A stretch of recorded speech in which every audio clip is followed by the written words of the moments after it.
Hello, this is Charles Brewer, President of the Civil War Study Group here at Lake of the Woods, Virginia. Welcome to the recording of our program at our annual dinner, May 14, 2022. Good evening, ladies and gentlemen. Thank you very much for coming tonight. It's nice to be able to meet in person again. And we hope that you've enjoyed your meal, the usual fine fare here at the Clubhouse Restaurant.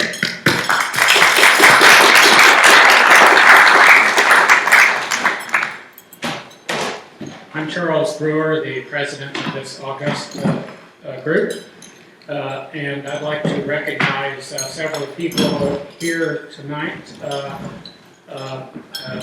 Board member Boggs Wright and his wife here. Board member Greg Major. Board member and Vice President Jack Finn. The long-suffering wife of the president, Helen Ford. Take this opportunity to thank, special thanks to Greg Major, board members, who are you pointing? Special thanks for help in putting this together to Greg Major, to Deke and Jill Eigelhart, our very first married board members, board members that sleep in the same bedroom. No more details. And of course, Jack Finn has helped us a lot with especially with the raffle items. If I can ask my wife, the Vanna White, to be Vanna White for a minute and bring up the silent auction sheets, and we will announce the winners of this. Now, I have had a chance to look at this, and I want you to know that this is not rigged. This was not rigged at all. So first I will start with the framed Fredericksburg Landing picture, and the high bidder is Jonathan Weideman. Did I get that right? Okay, great, thank you, Jonathan.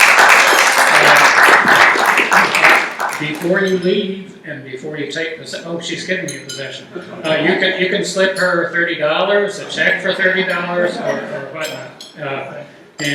So thank you for that. And for the War of 1812 figurines, the winner is none other than Jack Finn. That's why I said it wasn't rigged. Wasn't rigged.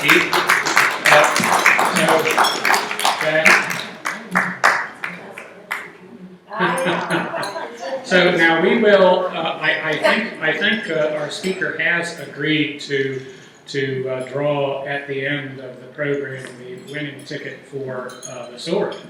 But unless you want to buy extra tickets at this point in time, I can tell you that from that alone, we will have increased our treasury by $160. So thank you very much. And another almost 100 from the others. But thank you very much. Okay, now, lest I forget, Jack, with us also tonight is one of our founding members, one of the leading lights of this organization. It probably would not have gotten off the ground without his ability to bring together interested people to put this organization together, and that is none other than Pete Rainey over here.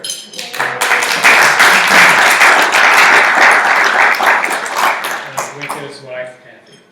Thank you very much. So we have other, Pete is a Navy veteran, and so we have other Navy veterans here, so, me included. So, since I know your ranks, I was definitely low in the totem pole on that one. But anyway, okay, so with that being said, once again for the silent auction people, if you would see Helen before you leave. Just as a reminder, our program on June 24th will be in this room, and our speaker will be Gene Bettee from Winchester. He's spoken to us, I think, twice before in the last number of years, and his topic will be 10 battles in and around Winchester.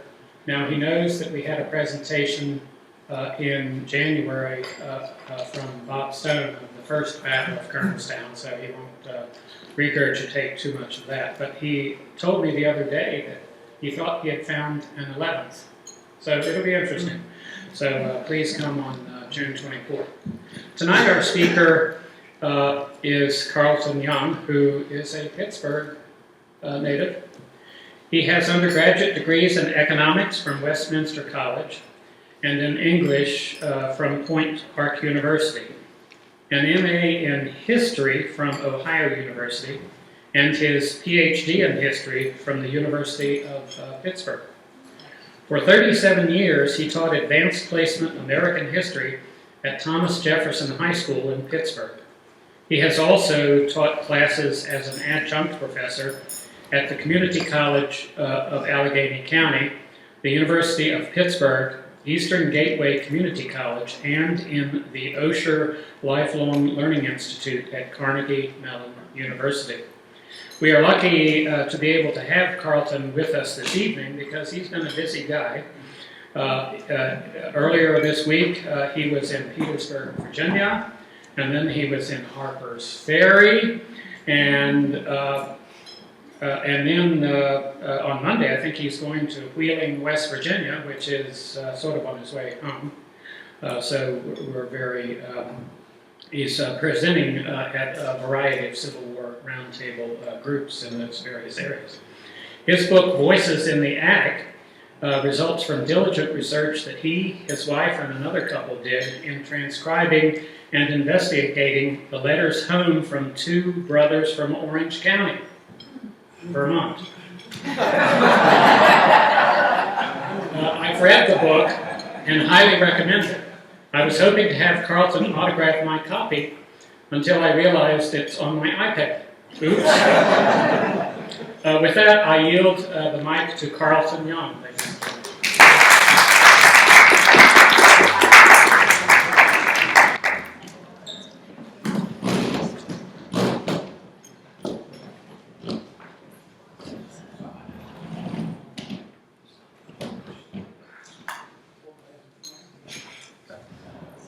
Okay, I guess I should mention first, the reason I put the chair right here is I've developed a little bit of an inner ear problem that causes me to feel kind of lightheaded sometimes. I'm standing too long, so I might be standing or might be sitting and just see how it goes. But anyway, thanks for inviting me to come tell my story tonight. And it is a story that starts with something which probably many of you had to experience at some point in your life. Is that almost 15 years ago, we had to empty out my parents' house. They passed away, and if any of you have ever had to empty out someone else's house, you know that there is a lot involved in that. You know, it's not just the furniture and appliances, but there's all that stuff, and all the things in closets and drawers and storage areas. You're trying to decide what are you going to keep and what are you going to do with it all. Well, this was the house I'd grown up in Pittsburgh. I was not expecting to find much of anything I wasn't familiar with, but up in the attic, we found this very old wooden box that I'd never seen before. We brought it down, opened it up, and it was just jammed full of very old letters, which it turned out were Civil War letters written by two brothers from Vermont. Their last name was Martin, Henry and Francis Martin, and what they later learned was that they were members of what's known as the Vermont Brigade, which was the 2nd through the 6th Infantry Regiments from Vermont. And this was a brigade that was renowned for their heroism and fighting ability. They also had the highest number of casualties of any brigade in the Union Army. But just the fact that these letters were from Vermont Brigade let us know right away that they were going to be important. So the next question was what to do with them all. And there were a lot of them. When I say we had a lot of letters, I've seen entire books based on someone having like 20 letters from a Civil War soldier, or 40 letters, or 60 letters. Well, we had about 250. So it was an enormous collection. That this is the box. The letters were all in their envelopes addressed back to the boys' parents mostly, back in this little town of Williamstown, Vermont. Now, you heard my bio. I had a bit of a history background, but I never had any real special interest in the Civil War up until that point. So the next step for me was to call in a couple of friends who were much more Civil War buffs, Ed Hill and Bill Roots here, and they looked over the letters, at least a few of them, and said, yeah, these are obviously very good letters. We're going to have to do something with this. So the next step was call in our wives. So my wife Carol is here tonight, Ed's wife Nancy. The five of us began to have weekly meetings to go through these letters together. First thing we did was get them into acid-free folders, protect them, then get them organized into like who wrote each one, to whom, from where, get them chronological. And then the next step was to actually start to read them. And this ended up being a kind of a difficult process. This is an example of one of the letters. Henry enters the service first. He's writing this to his brother Francis, dear brother. This one from camp in front of Richmond, Virginia in June of 1862. So this is very early in the war during the Peninsula Campaign, when they almost made it through to Richmond. So if you think of a piece of paper folded in half, we've got page 1 over here, 4 here, 2 and 3 on the other side. He gets to the end of the letter, signs his name right here, but then he thinks of something else he wants to say. Well, they had shortages of paper. He does not want to waste another sheet. So he turns the letter sideways and writes directly across what he's already written, and signs his name a second time right there. This was known as cross-writing, and Civil War soldiers did this sometimes to save paper. Unfortunately, our brothers did this a lot. And so here is a month later. Now it's July of 1862. They've been pushed down to Harrison's Landing. Henry writes to his brother again. Same thing, gets to page 4, turns it sideways, writes across it. Another thing we found, like in this next letter, is that oftentimes as you get towards the end, he'd start writing real small, it'd be kind of hard to read. But then he still didn't fit, so he went back to page 1, did the cross right here. Or another thing we found was oftentimes, like this next letter, he'd start writing the letter rather slowly and carefully. It'd be relatively easy to read, but then it would become increasingly sloppy and then throwing in things out here. Or just one more example, because this one I think has a little bit of everything. Not only does it become smaller and sloppy, but then it goes back to page 1 and writes across it. So in our weekly meetings, the five of us would each have a copy of the letter. We'd be going through it together, trying to get it transcribed. And we'd be turning the letter this way and that way, and trying to figure out what we were looking at. And we would get stuck on a word. That's what we would sit there maybe for 2 or 3 minutes in silence or mumbling to ourselves. What is that word? And then usually somebody would get it. And they'd shout out the word. We'd all say, yeah, that's it. And then we'd go on to the next word. And on it would go. So it took us a long time to get through all these letters once. And then, once we, it was about two or 3 years to get through once. And then we went back to the very beginning, started all over again, because we'd skipped a lot of words and passages we couldn't figure out. But now we knew the handwriting better, and we knew the boy's story. We were able to go back and fill in all the gaps and get the letters all transcribed. So that was one thing we were doing. The other thing we did was to travel a lot. We would go to the battlefields and places where the boys had been.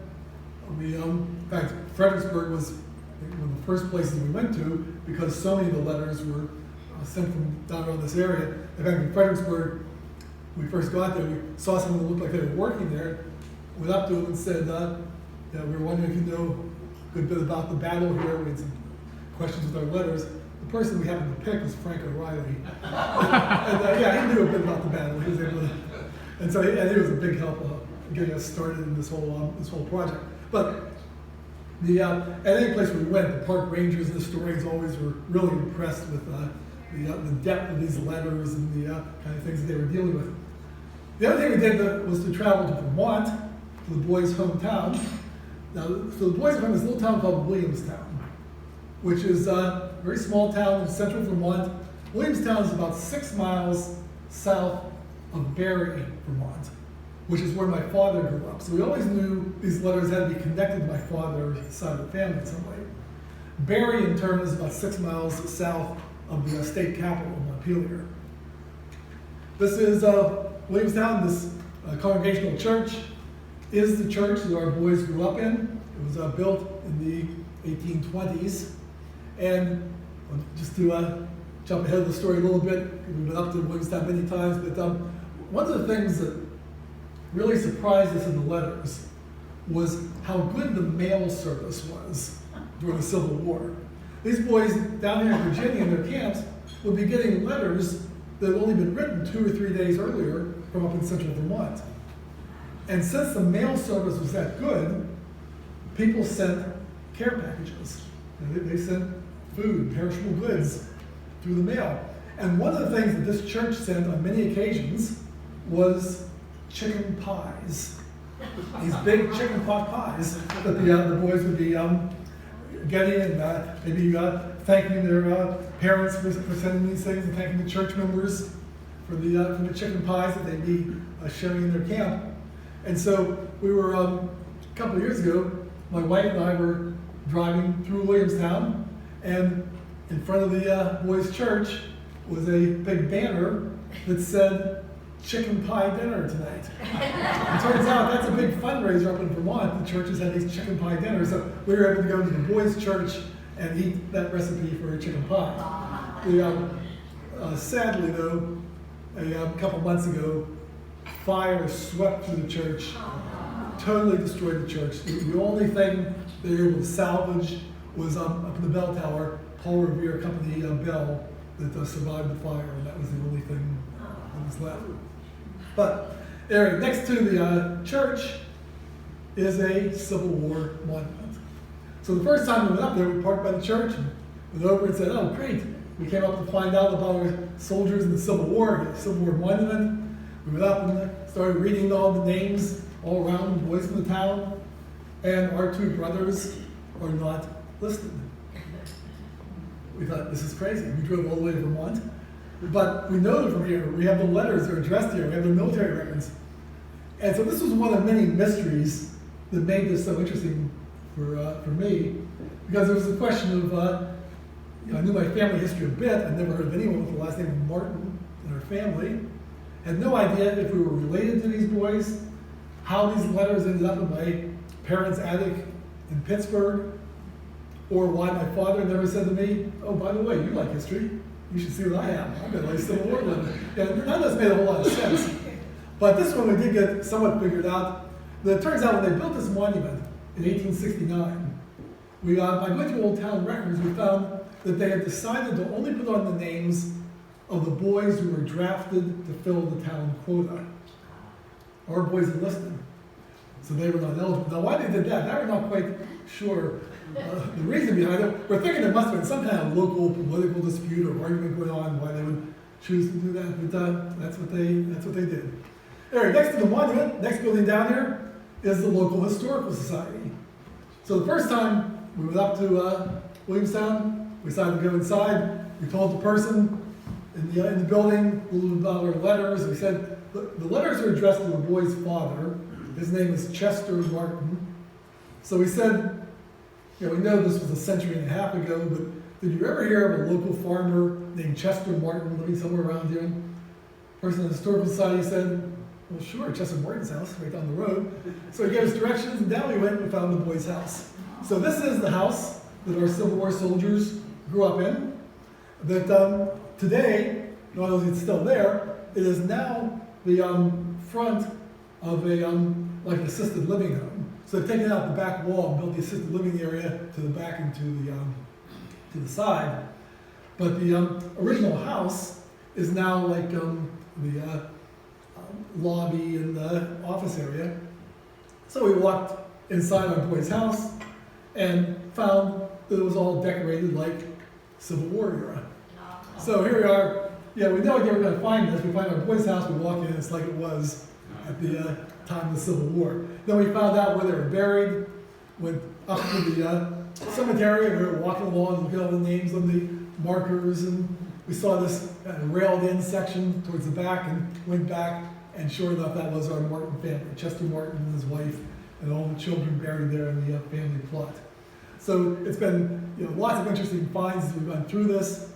But now, as for our soldiers, first one I want to take a look at is Henry. His full name was William Henry Martin. They went by Henry. And from what we've been able to learn, Henry must have been a relatively friendly, well-liked person. That when his regiment was formed, 4th Vermont Infantry, it's young guys from the same area, same county. Many of them have been in school together, know each other. And they were allowed to select some of their officers. And they did choose Henry initially as a sergeant. So they must have liked him and respected him to some degree. He's also someone that has a pretty good education. This is a point in time, in the Civil War, there were not yet any public high schools in the United States. That for children who were going to a public school, education usually ended at about the 8th grade level. But for families that had a bit more money, and you saw from the house, this family was fairly well off, they would often send their children to private academies, secondary schools. And Henry had attended Barry Academy in nearby Barry, Vermont. His brother Francis, who we'll be looking at in a little bit, had attended Kimball Union Academy, which was a private residential school in New Hampshire. And in fact, it's still in existence today. And even their sister, and this was especially a little unusual for a rural area like this, a girl from one of the farming areas, but Caroline had attended Mrs. Peabody's Select Family School for Young Women, which was located on the campus of Dartmouth College in Webster Hall. So this is a family that very clearly values education, to send their daughter off to a private residential school like that. But, and I think it's one of the reasons the boys' letters are so good, is that they really knew how to write and tell their story, and they told what they were experiencing all through this war. So as for, and we also had with the letters, lots of handwritten orders from different officers. We had officer commission papers, like these for Henry. And then eventually, by connecting through my family tree back to these soldiers, I found that I had a cousin who I never even knew I had, and contacted her, and she ended up having Henry's sword. So I went to visit her, and there it is, W.H. William Henry Martin, Company A, 4th Vermont Infantry. So we have been amazed by all the things we've found and been going through this.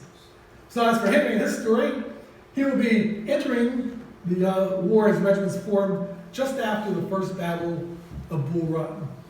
He'll then be heading down to Washington, D.C. area for his training.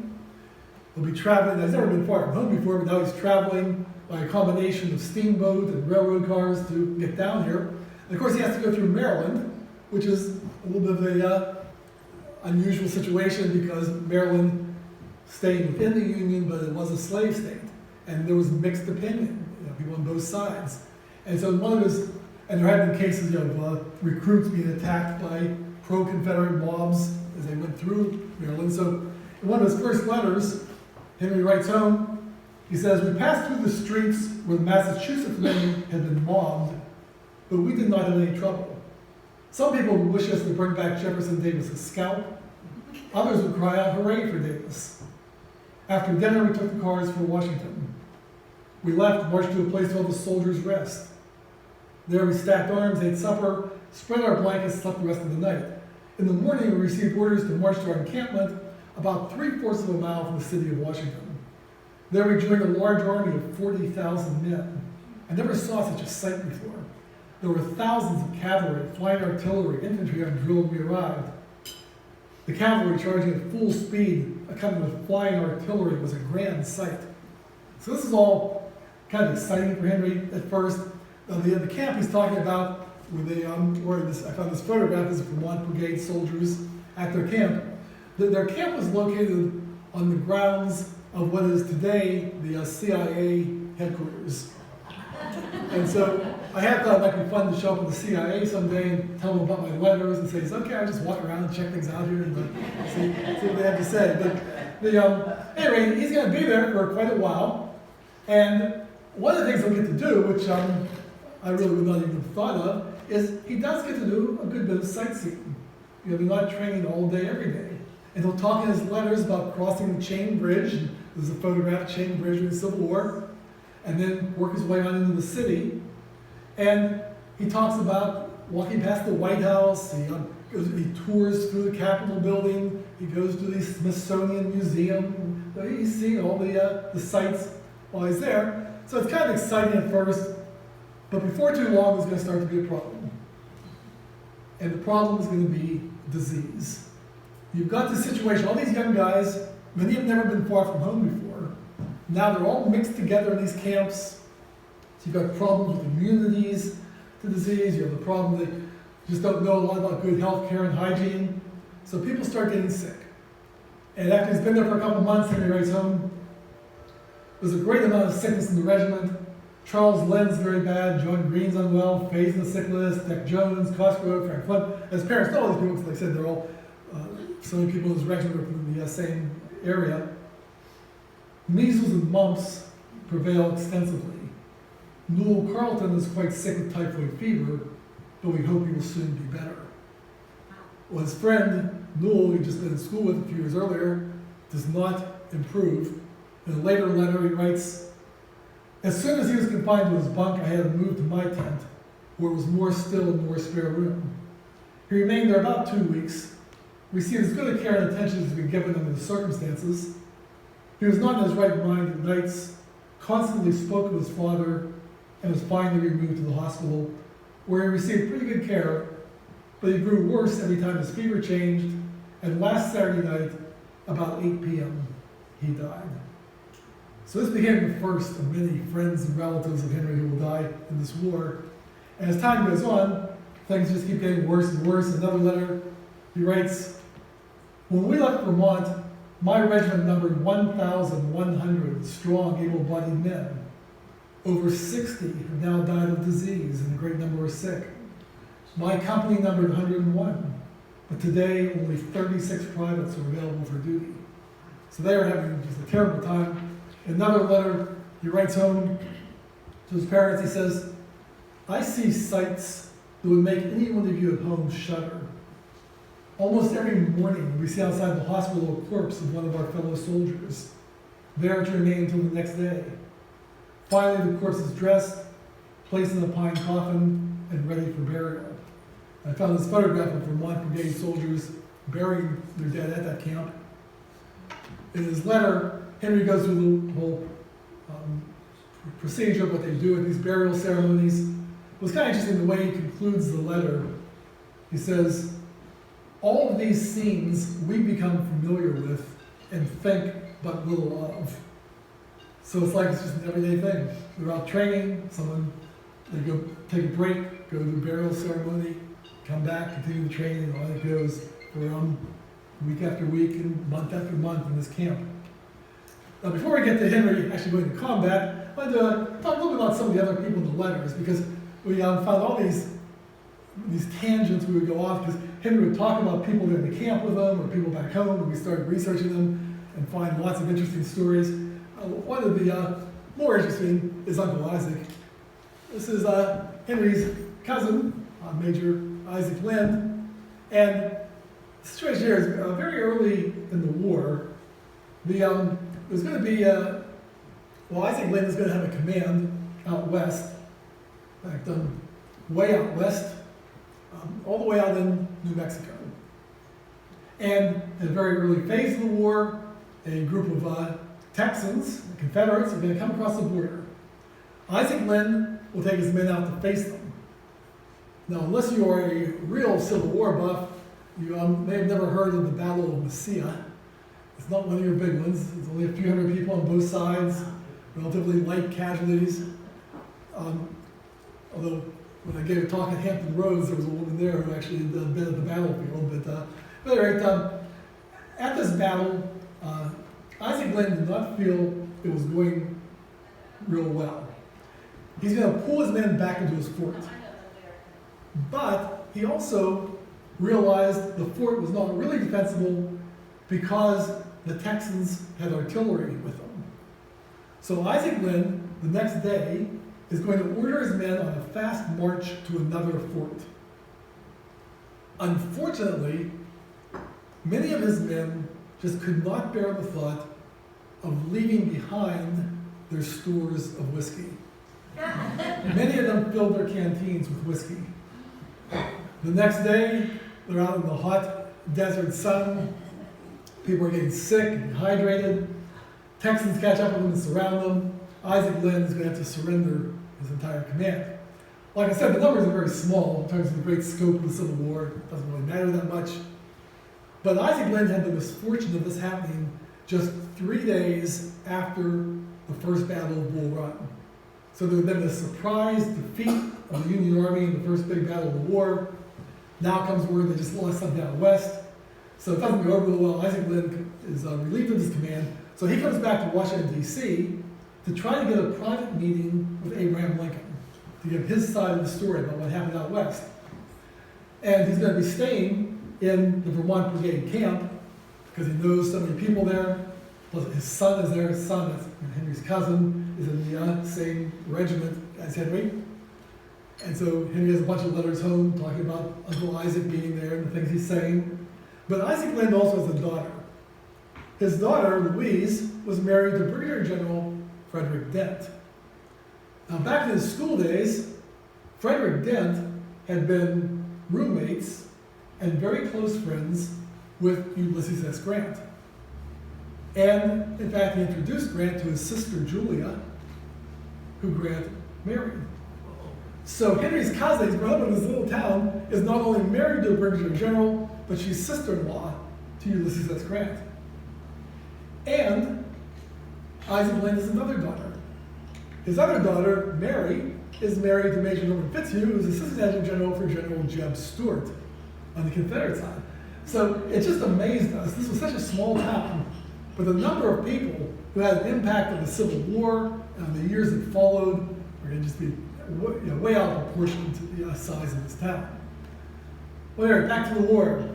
Henry is in the Army of the Potomac, and initially then under General McClellan. And I'm sure most of you are familiar, McClellan's going to be gaining a reputation of being perhaps overly cautious and slow-moving. And that kind of attitude is shown in Henry's letters. And one of his letters, he writes home, he says, "We still remain in camp. You can see how many expectations we have and how few are realized. Soldiers remark quite often, they'll never have a chance to see a rebel if they stay in this army." So that was the feeling, like, enough training, let's get this going. And as it turns out, even though it seemed like McClellan was just kind of sitting around not doing a whole lot, he actually has come up with a plan. And the plan he comes up with will be what's known as the Peninsula Campaign. And so Henry will be part of this force, over 100,000 men transported by sea down to Fort Monroe, and then moving up the peninsula, trying to attack Richmond from the east, trying to avoid a lot of Confederate defenses north of Richmond. They blow up that then, so they arrive at Fort Monroe, and then start moving rather slowly, cautiously up the peninsula, facing a lot of scattered resistance. A lot of small battles are fought. One of them is fought right here along the Warwick River.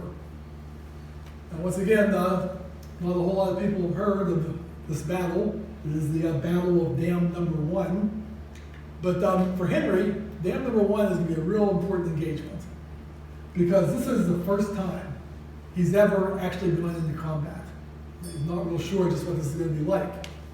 He talks in his letters about how they start off. He writes home, he says, "This was a memorable day in my experience, the first time I ever faced cold lead from an enemy's guns." And he describes how they got up at 4 o'clock in the morning, had their breakfast, words of encouragement from their officers, and then went into battle. And when we visited Dam Number 1, I took this photograph which showed the Confederate earthworks that are still there. So Henry's going to be part of this force charging towards the Confederates who are back behind these defensive positions. He says, our colonel led the charge, flourishing his sword, encouraging his men on. Not a man flinched from his duty. It was a desperate charge, I'll assure you, in the face of thousands of rebels. My regiment lost only 10 killed. Other regiments suffered fearfully, and the enemy must have lost hundreds as our shot and shells kept bursting over the rifle pits. So he describes the whole battle and how it goes, but it's kind of interesting the way he closes this. He says, I never expected to feel as I did on the occasion. After the first few shots, I felt perfectly self-possessed, ready to go anywhere we're ordered. This is a hasty outline of what occurred, and I'm his close, and if spared to survive another battle, I shall write as soon as possible. So can't help but imagine his mother's reaction to that closing. If he's not killed in the next battle, we'll write home, so it's over. Just see how it goes. And off they go then, moving up the peninsula. My wife and I did this trip once where we started at Fort Monroe and then drove up and down the peninsula going to all the places Henry mentions.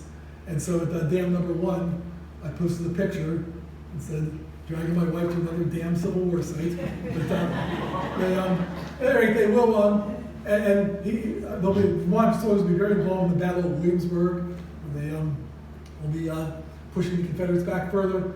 So the 6th Corps that Henry's a part of is under General Franklin.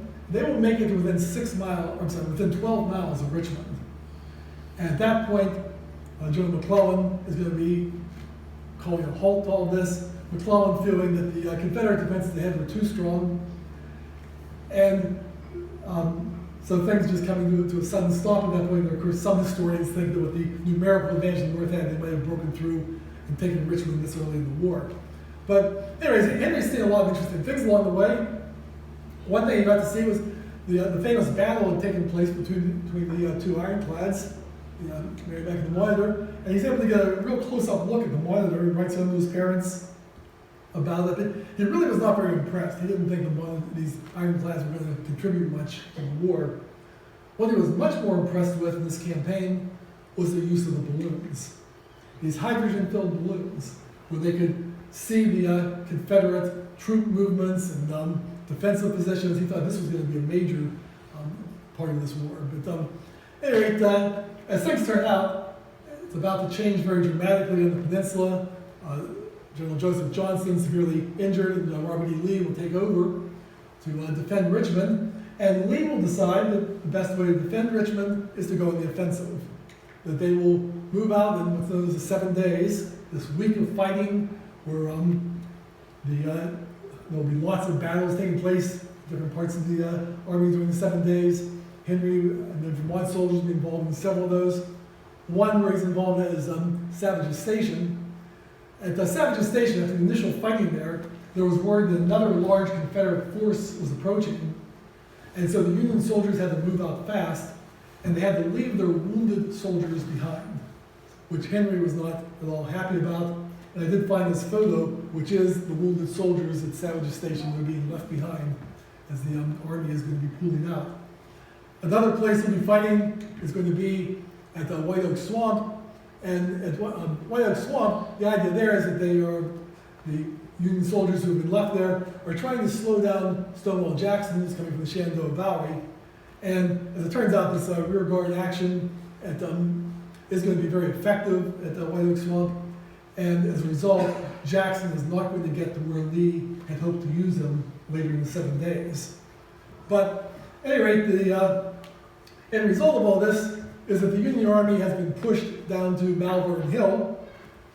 President Lincoln feels like McClellan has failed, so McClellan's authority will be reduced. He'll be ordered to bring the Army of the Potomac up north of Richmond, join up under General Pope's leadership, attack Richmond from the north. So Henry, part of this massive force, which is moving very slowly up towards Pope. As it turns out, Lee figures out what's happening and moves faster, and will find Pope at a familiar site back at Bull Run for the second Battle of Bull Run. The fighting there, Pope thought he had Stonewall Jackson cornered. He didn't realize he was being outflanked by Longstreet. So the end result is going to be another Union defeat, now its second Bull Run. Lincoln, for his part, I'm sure, is going back and forth wondering who should be in charge of this army in the East. and will eventually be turning back to McClellan to take full command. And it's right at this point in the war that McClellan gets one of the biggest breaks in the war when Lee has decided to launch an invasion up through Maryland and up into the north. But he has his army divided into sort of dangerously small groups. One of Lee's commanders leaves the orders accidentally behind at a campsite. Union soldiers come in, find the lost orders, turn them over to McClellan. If McClellan moved real fast, some historians think he might have been able to wipe out each part of Lee's army. He does not move real fast, but he did have some good reason. His was, for one thing, this new information did not fit a lot of the earlier information he had been receiving. Plus, he's thinking, could this be a trick? Did Lee have that left there on purpose to try to pull him in? So, but he does start moving that direction. And Lee will realize McClellan's army is coming, so Lee will be trying to get his army reformed along Antietam Creek at Sharpsburg. In order to get there, the Army of the Potomac has to come through this mountain range called South Mountain, where there are gaps that we'll have to go through. And the Franklin Sixth Corps will be going through Crampton's Gap. Now Henry talks about in the battle that he was towards the end of the front line charging uphill, and as this shows here, 4th Vermont is at the end of the front line, and so in this drawing, he would be somewhere down in here charging uphill towards Confederates, which does not look like a good place to be in this battle. And also, my wife and I have climbed this hill. It's actually much steeper and more rugged than it looks in this picture. But as it turns out, the Union Army does greatly outnumber the Confederates at Crampton's Gap, so Confederates will start to retreat, but they've done what they were sent there to do, which is to greatly slow down the advance so that Lee can get his army together to try to stop this advance. So after this fighting at South Mountain, Henry writes home, he sounds like he's kind of had it with this fighting. He says, "How long is this incessant fighting to continue? Ever since we left Washington, the cannon's been booming. Seems like a severe fight every day. I was never before exposed to such a galling fire. Many a bullet whistled seemingly very close to my head. I did not do any like dodging, but felt perfectly cool and self-possessed. Still, it's a hard place to stand in. But trusting in the Lord to protect me, I go forward wherever I am ordered." So he's saying he's kind of at the end of his rope here, but he's a soldier, he'll go wherever he's ordered, and where he's being ordered to is Antietam. The single bloodiest day of the Civil War is what he's heading for next. And so the Antietam, I'm sure many of you have visited there, you're familiar that the battle starts very early in the morning with fighting around 5:30, 6 o'clock in the morning around the East Woods and down around the Dunker Church. Well, Franklin's Sixth Corps is not going to be getting there until about 11 o'clock in the morning. They have been sent down to help secure Harper's Ferry. So they're coming in after a lot of this fighting has already taken place. They will be heading down towards the famous area of the Sunken Road, Bloody Lane, and they will make their presence known with their advance. This marker shows where the Vermont Brigade advanced on this battlefield. But at that point, General McClellan is going to order the entire Sixth Corps to fall back. McClellan felt that based on his military intelligence reports, Lee's army should have been larger than what he saw in front of him. He thought Lee was hiding a lot of people back in reserve. So McClellan decides to bring the entire Sixth Corps back, hold in reserve, to bring out later when it would be needed to face the rest of Lee's army. So for the rest of this battle, Henry's just an observer up on a hillside. When Carol and I visited the battlefield, our guide was able to take us to the hillside where the Vermont soldiers sat. So we were able to sit on that hillside where they were with the view they had in the battlefield as this was all taking place. But, and the end result is going to be just enormous casualties. So when it's all over, Henry writes home, "After the battle was the worst of sights. Every house was filled to the brim as thick as they could lie. Still there was no room. All the barns were filled the same way. Still there was no room. Hundreds had to lie out of doors. Many remained on the field 3 days. Many did not have their wounds dressed for 2 days. Their wounds in some instances became maggoty. The dead had to be piled in heaps and burned, as it was impossible to bury them all. Now, I showed that letter to one of the park rangers at Antietam.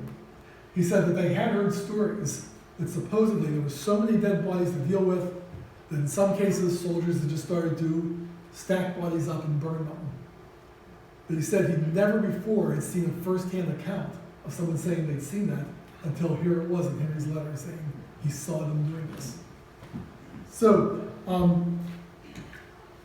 after all these casualties and things that, just not going well at all in Antietam, but soon there will be hope for change with new leadership, as because Antietam is considered a Union victory since Lee retreated south, but President Lincoln is going to feel like McClellan should have pursued faster, should have tried to wipe out Lee's army instead of letting him get away.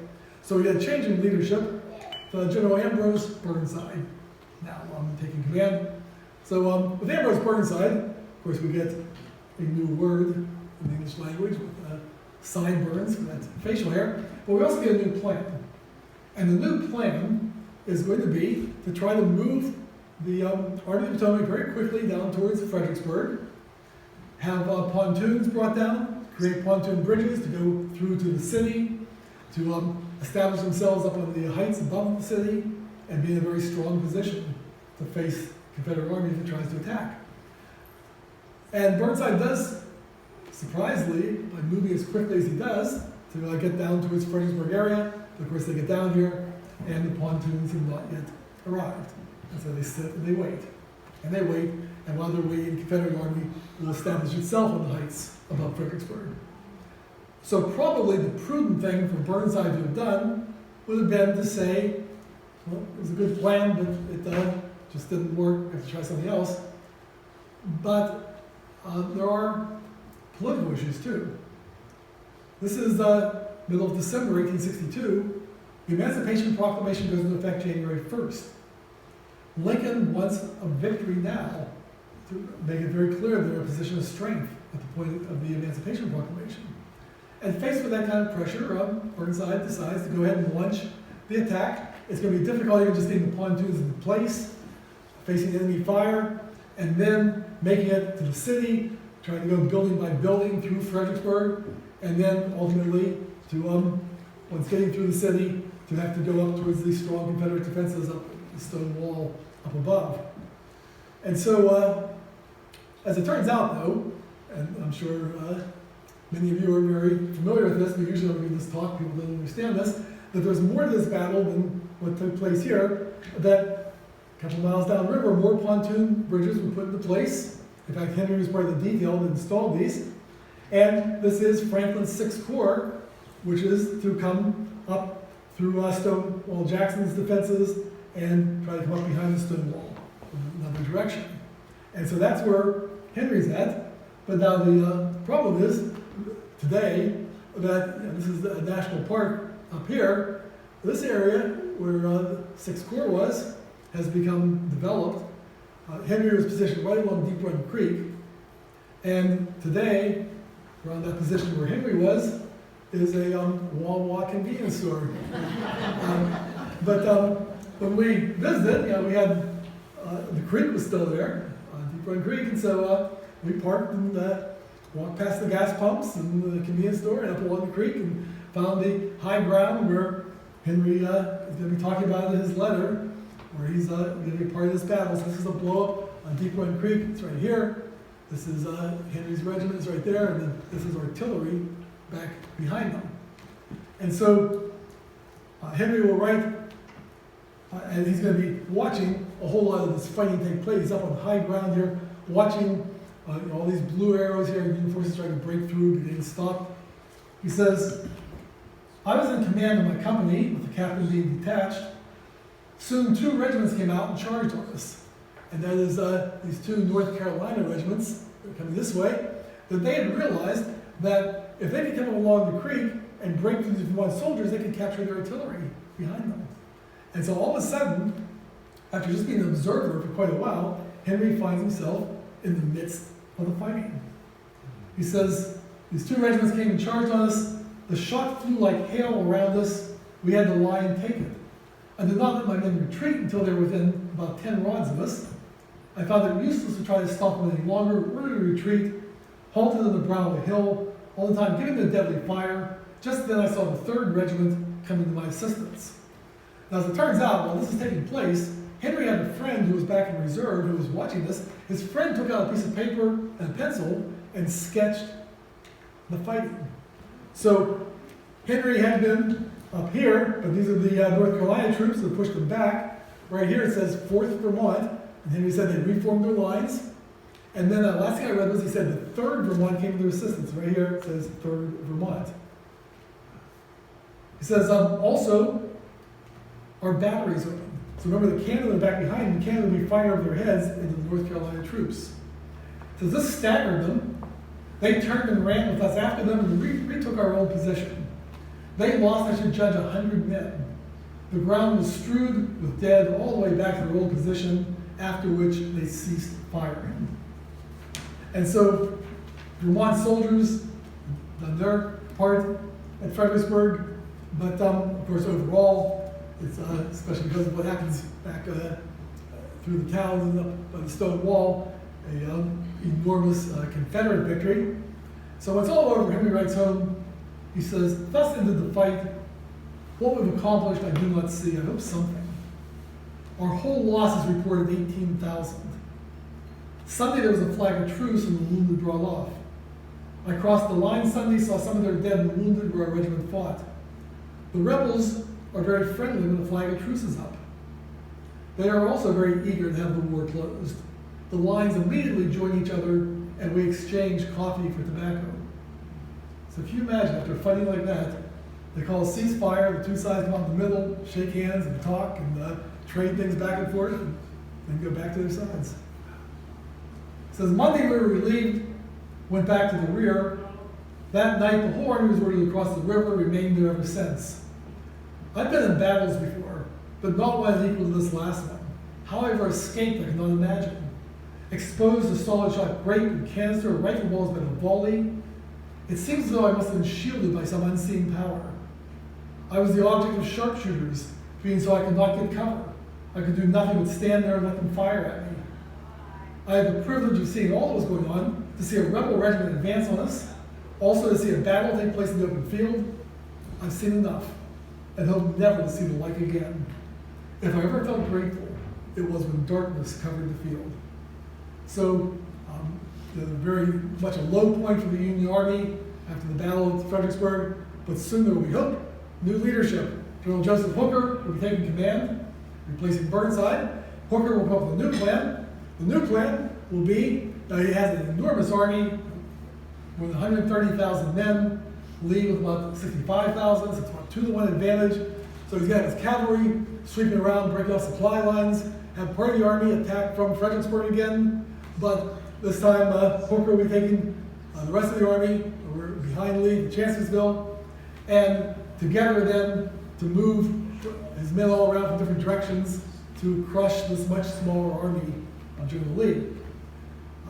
But even though it looks like perhaps a good plan on paper, it's not going to quite turn out that way.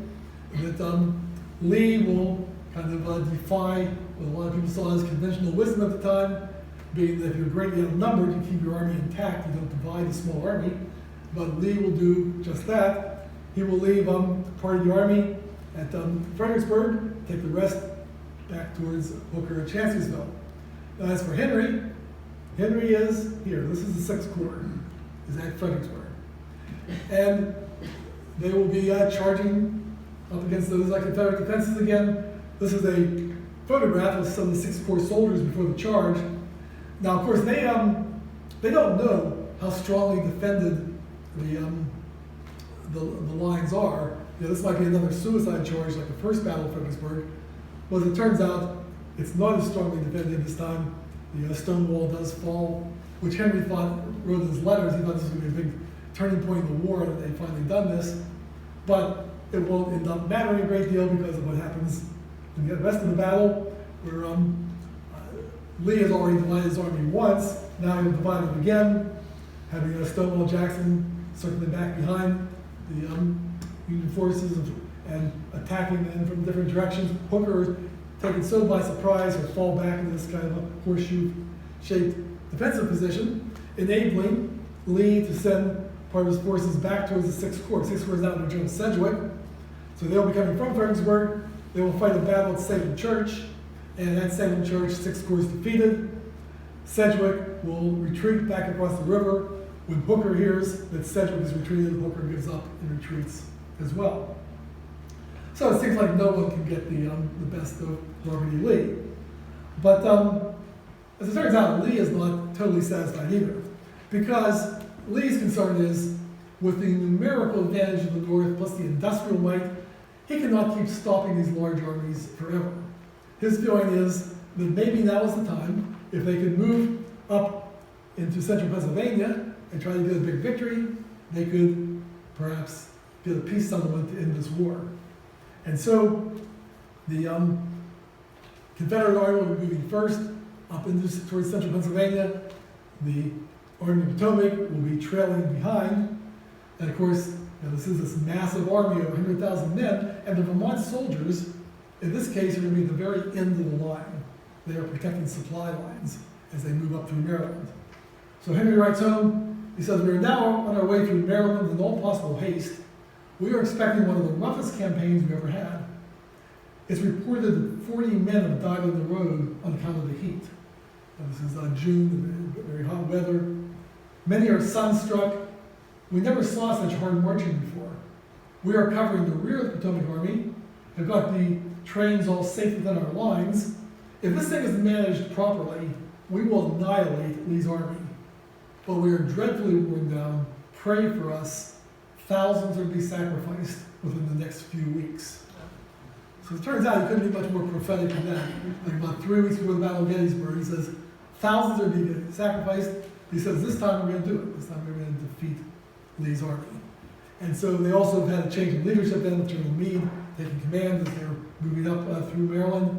So the Battle of Gettysburg, like I said, the Vermont soldiers are at the end of the line. So they're not there. They're 35 miles south. When the, Gettysburg was a 3-day battle. So during that first day, when the Union forces are pushed back through Gettysburg and start to set up their famous fishhook defensive position, the Vermont soldiers are still down in Maryland. And even the second day, they're going to be coming in late in the day. They're under General Sedgwick, Sixth Corps. They will be coming in after 4 o'clock in the afternoon of the second day. So they've missed a lot of the famous parts of the battle in the Peach Orchard and the Devil's Den and Chamberlain's Charge on Bull Round Top and all that.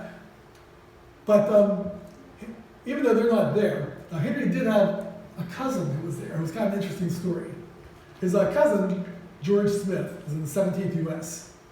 And on that second day in the wheat field, where he's going to be positioned. We have some of George Smith's letters. He comes across as this very friendly, fun-loving guy in his letters, talking about like the parties that they had and the good times and the young girls they met along the way, things like that. But at Gettysburg, he's in the wheat field, very, very heavy casualties. In the midst of that fighting, George Smith is hit with a bullet in the chest. Now, in the Civil War, if you are hit in the chest, your survival chances are not real good. In this particular case, the combination of distance and wind velocity and humidity and everything played a part causes him to be with enough force, he's knocked to the ground, looks down, and finds the bullet had bounced off of his chest, but had not penetrated. And he's able to get back up and continue on in the fight. And ends up having a real interesting life. After the Civil War, he stayed in the Army, went out west under General Sheridan to fight in the Indian Wars, and then during the Gilded Age, he came back east to Philadelphia and went into business, and by the end of the century, he was listed in the Philadelphia Blue Book as one of the wealthiest people in Philadelphia society. But back to the battle. Third day, the Sixth Corps arrived, and they will be placed behind the roundhouse. So if you're familiar with Gettysburg on the third day, you know that's not where the action is. That's going to be more in the center of the lines of Pickett's charge. And so since the Vermont Brigade, so the second Vermont Brigade actually was very involved with stopping Pickett, but the first Vermont Brigade did not do much. So as a result, they will be sent to trail Lee's army as it retreats south. And there'll be some scattered fighting. About 10 days after Gettysburg, there'll be a small battle in Funkstown, Maryland.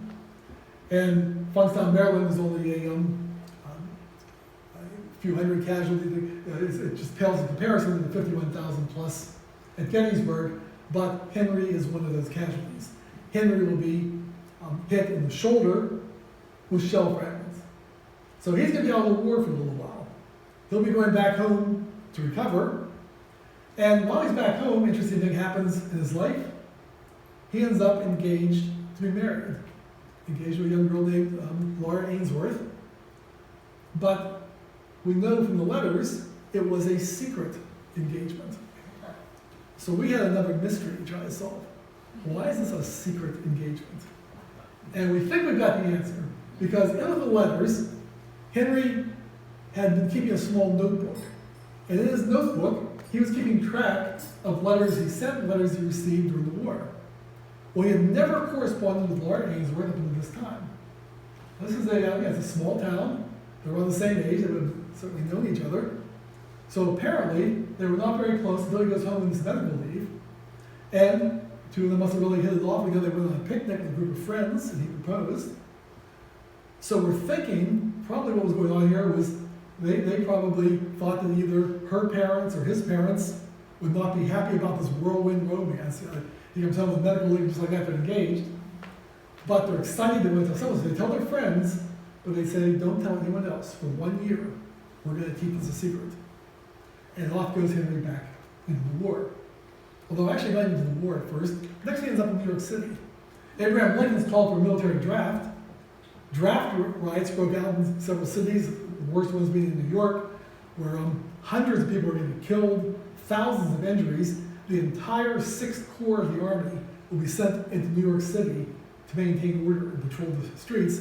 So that's where Henry comes back from Vermont and rejoins his regiment. And so lots of letters where he talks about the give and take with the local people in New York City about why the Army's there and what they're going to do to maintain order. It's also around this time Henry's brother Francis finally enters the service. Now Francis, he's the older brother, but he has stayed out of the war until this point. Francis has a lot of problems. He's got physical problems, like stomach disorders, but he also seems to have had kind of psychological problems. He seems to have suffered from depression, or what they would call melancholy back in those days. And so he stayed out of the war, but now he's going to enlist. We're thinking maybe it's because there's a draft. He's thinking he's going to maybe get drafted anyway, and there are the financial incentives, bounties being paid if you join up. Or, there also is just like a lot of pressure on young guys expected to do their duty and join. So, for whatever reason he does join, he also is someone who writes very well. He's going to secretly work as a war correspondent for the Vermont Chronicle and Watchman. And when we found out his pen name, we were able to go up to Montpelier, get 19th century newspapers on microfilm and go through, and we were able to find all 12 of his dispatches they sent under his pseudonym, and include those in the book and with the letters. But at any rate, like I said, Francis does have a lot of problems. He, for one thing, he doesn't seem to have much in the way of friends. In one of his early letters, now he's in the Vermont Brigade with a different regiment than his brother. One of his early letters, he writes to his parents, he doesn't like going over to Henry's camp because there's so many young men from Williamstown there. There's a lot of people he doesn't like to see. But funny thing about Francis is that this war is going to destroy so many young men, physically and emotionally, so many ways. But Francis is going to really thrive in this new environment. He's going to become healthier than he's been in a long time. He'll attribute it to the outdoor living, make him healthy. He is he likes the camp food. In the one letter he wrote home, the camp food agrees with him more than home cooking does. Must let his mother feel great when she got that letter. So things are going well for him. In another letter Henry wrote home, he said they had been on a long march. He said Francis handled it really well, and yeah, he said he handled it as well as Henry did. And in another letter, Henry writes to his parents. He said he was over at Francis' camp, and he says to his parents, and Francis was happy. And he underlines the word happy. Like, can you believe it? Francis is happy. He says he has friends, he's doing well. And he'll be involved in some early fighting where he holds up well. He'll be fighting in the Bristow campaign, in the General Meade, and then next in the Mine Run campaign. So things are going pretty well, but things are about to go very, very badly for the Vermont soldiers. Ulysses S. Grant, recalled from the West, and Grant will decide on the major campaign, the Overland Campaign, starting with a battle in a place called the Wilderness, which some of you may be familiar with. In that battle, the Vermont soldiers, 6th Corps, a lot of the early fighting is going to be 5th Corps, but then comes word of a Confederate Corps moving up the Orange Plank Road towards the intersection with the Brock Road. Grant realizes if the Confederates take this position, they might be able to split his army, be able to defeat it in that way. And so the Vermont Brigade will be detached from Sedgwick's 6th Corps, sent down to that intersection, Hancock's 2nd Corps to move forward together to hold that position. Unfortunately, Hancock does not get the orders right away. The Vermont soldiers arrive first. There's about 2,800 men at this point in the Vermont Brigade. They will be facing Confederate Corps of more than 11,000 coming towards them. And they will refuse to fall back until Hancock's 2nd Corps does start to arrive and together hold that position. But in the meantime, this monument stands where they were making this stand, that of about 2,800 men, 1,234 casualties in the Vermont Brigade. Among them, both Henry and Francis. Francis was shot along the side of the neck. It was not life-threatening. Henry shot in the chest. As it turns out, Henry will die 3 days later, Francis by his side, able to write home to his parents about the death of his brother. Francis will then be in a hospital, actually in the Baptist Church in Fredericksburg, which is being used as a hospital.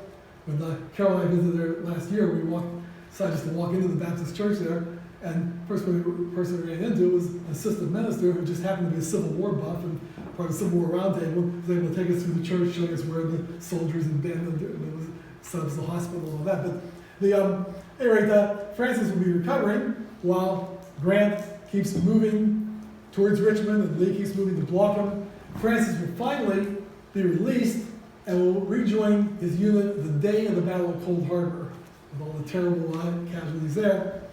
But then Grant will decide, rather than trying to take Richmond, to move down, take Petersburg, and cut off supply lines to Richmond.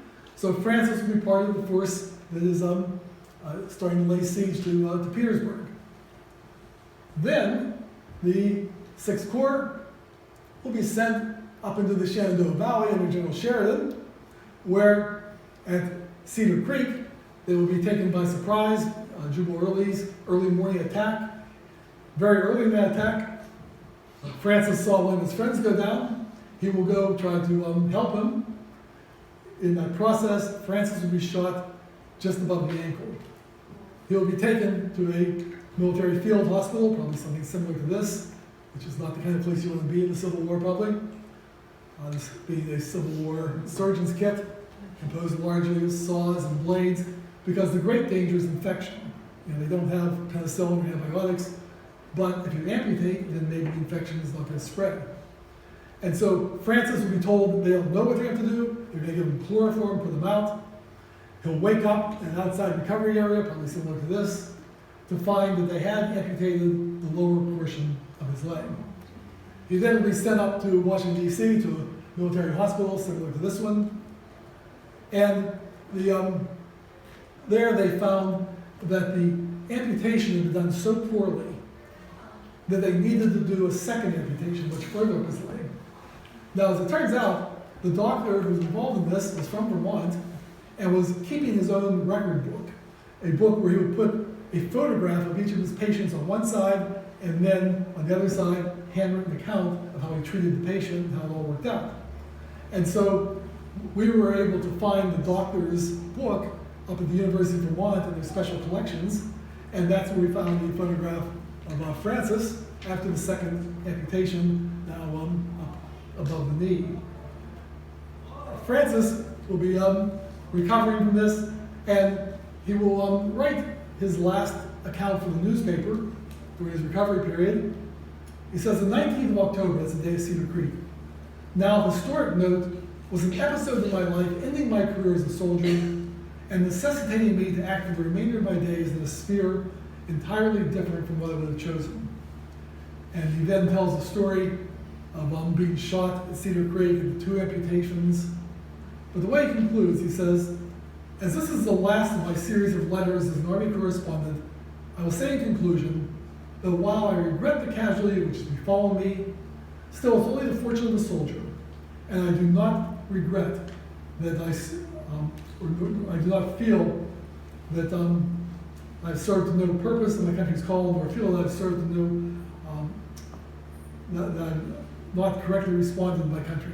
Though I've never done all I could wish as a soldier, still I've endeavored to do my duty, not shrinking from danger or hardship when called upon, and I am satisfied. If others wish to engage in the same service, I would say to them, the chances are their lot may end up similar to my own. But the cause is worthy of the sacrifice, and I would bid them go forward. So after always enduring, he's saying it's worth it for the cause that they are fighting for. And so he'll be going through a long recovery period, eventually ordering a prosthetic leg, and we had the doctor's report of what he needed for his leg with the letters. We had the actual brochure that he used to order his leg. He'll receive it and finally make it back home to the family farm there in Williamstown. And he'll be home for about 6 weeks. At that point, we found the newspaper account of what happened next. The title of the newspaper article was Shocking Accident. The story will explain Francis and his father, Chester, had decided on their farmland there was a large boulder they wanted to get rid of. They went out and they dug a big hole, and they were going to pry the boulder into the hole and then bury it. But they couldn't budget. So Chester went back to get more helpers. While he was gone, we can only guess what happened. Our guess is Francis wanted to show that even on one leg, he could still do the heavy farm labor and try to move the boulder himself. When he didn't return home, his mother came looking for him and found him crushed to death beneath the boulder that had fallen back over on top of him. But he had said, regardless of what happens, for the cause they're fighting for, everything is worth it. And for those of us who spent many years in this, it's been a real worthwhile experience for us to go up to Vermont in those early years, went through all the records we could find on births and deaths and military records and marriages, and putting together all the connections to all these people, eventually making the family tree connection to the soldiers way back when my hair was still brown. We were able to make that connection to find these soldiers, and then ultimately to put together the book, Voices from the Attic, telling this whole story. I remember back when we first found the letters, I had mentioned to my younger daughter about finding all these letters and saying, maybe someday we would put it together into a book. And my daughter thought about that and said, well, do you think you could add in some vampires? make it a much better story. But I don't think we need the vampires. It's not a pretty good story as it was. So anyway, that is my story. So thank you all for listening.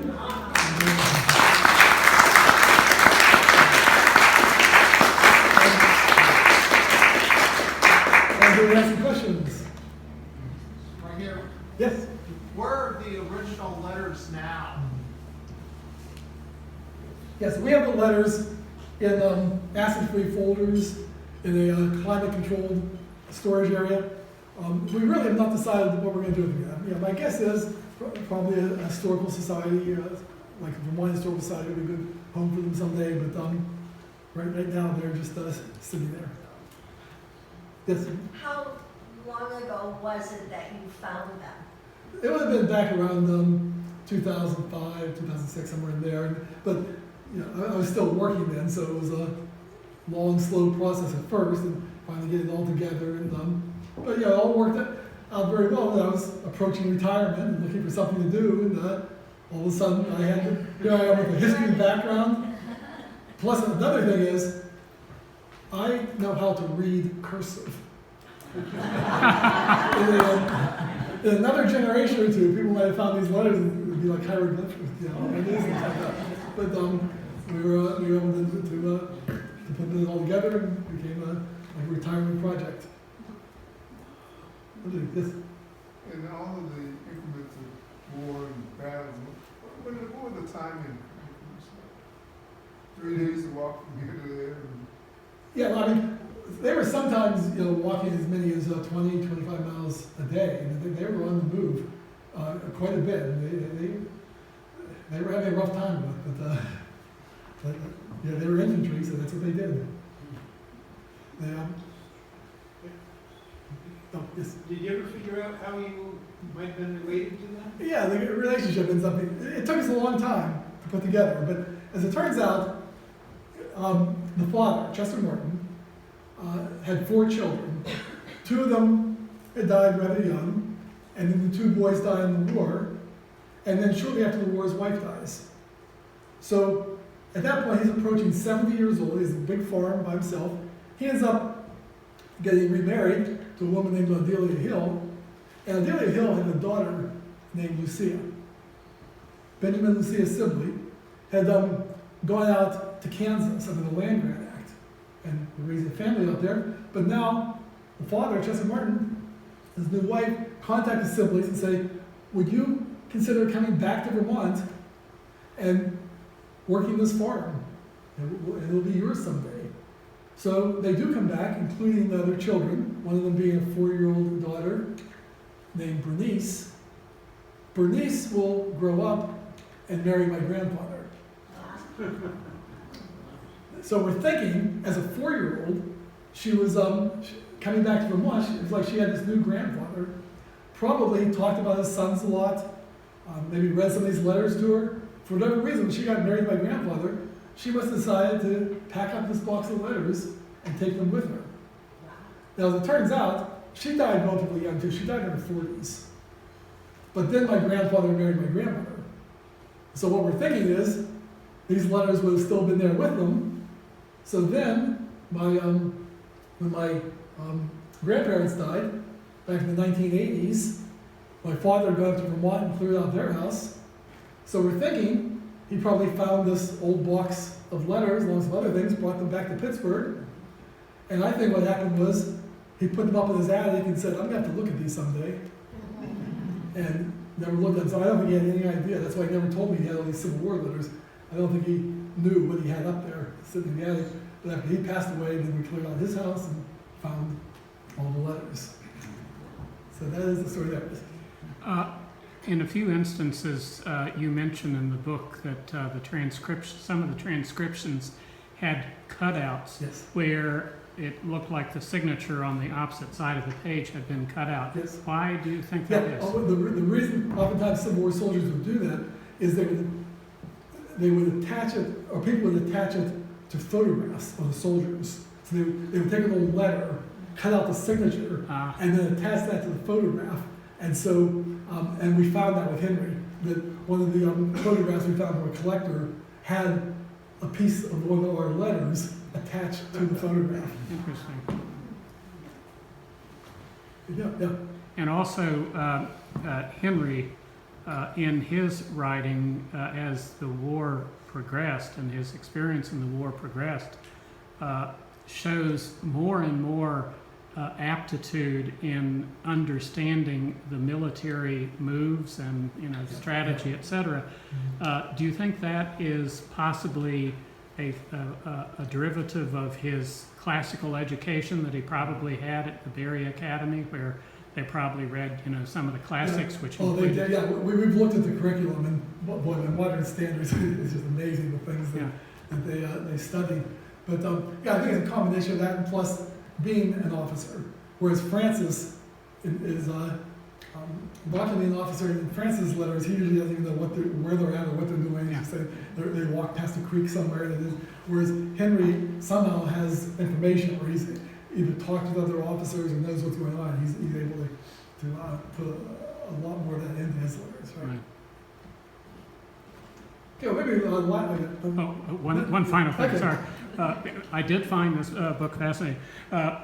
Francis, in most of his letters, as you say, doesn't speak too much to strategy and movements because, given the fact that he was a private, his brother Henry was a captain, ended up being a captain, I think, and so he might have understood what was going on a little bit better than Francis did. But Francis is talking a lot about faith.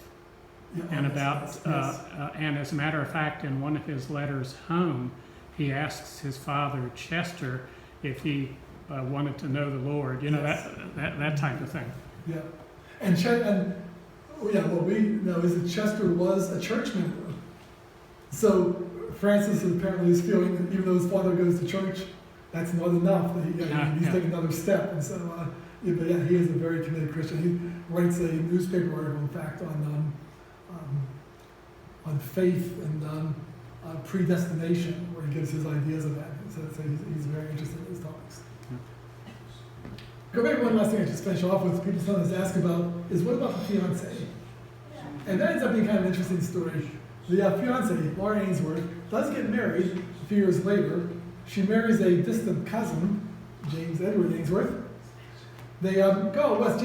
James Ainsworth was a civil engineer with railroad companies, becomes very, very wealthy. In fact, there's a town in Ainsworth, Nebraska, named for him.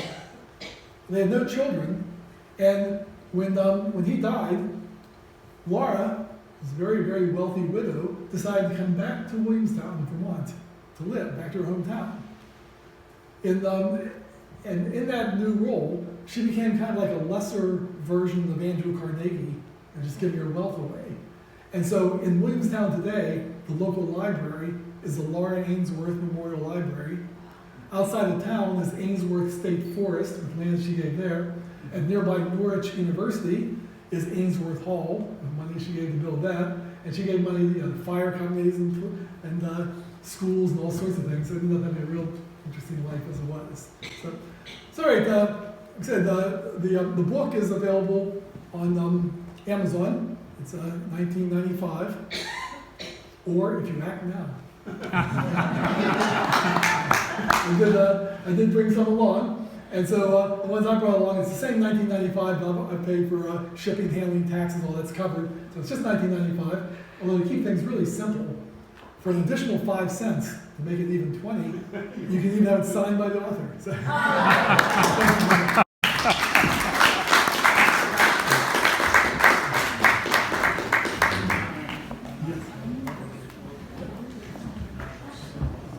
Thank you very much. That was quite a treat. Having read the book, I actually learned some things tonight. His books are on the table over there. So if you, by the way, we almost forgot. We have to pull the drawing. So pull your tickets out to see if you win the sword. Okay, so. And this is a random drawing. You have to be present to win. If you're not present, you don't win. Okay, and the number is? Okay, ticket. It's 365692. Jack, all righty. So we can look across our cove and see you brandishing the sword. Oh, look at that, that's it. Well, thank you very much, all of you, for helping celebrate this. It looks, we need a picture of that. Okay, thank you very much, and once again, June 24th here for our next presentation, and have a good evening and a good rest of your weekend. Bye-bye. Before you go, please remember to visit our website often, civilwarstudygroup.org. We make every attempt on a regular basis to provide informative content. Thank you for visiting, and God bless.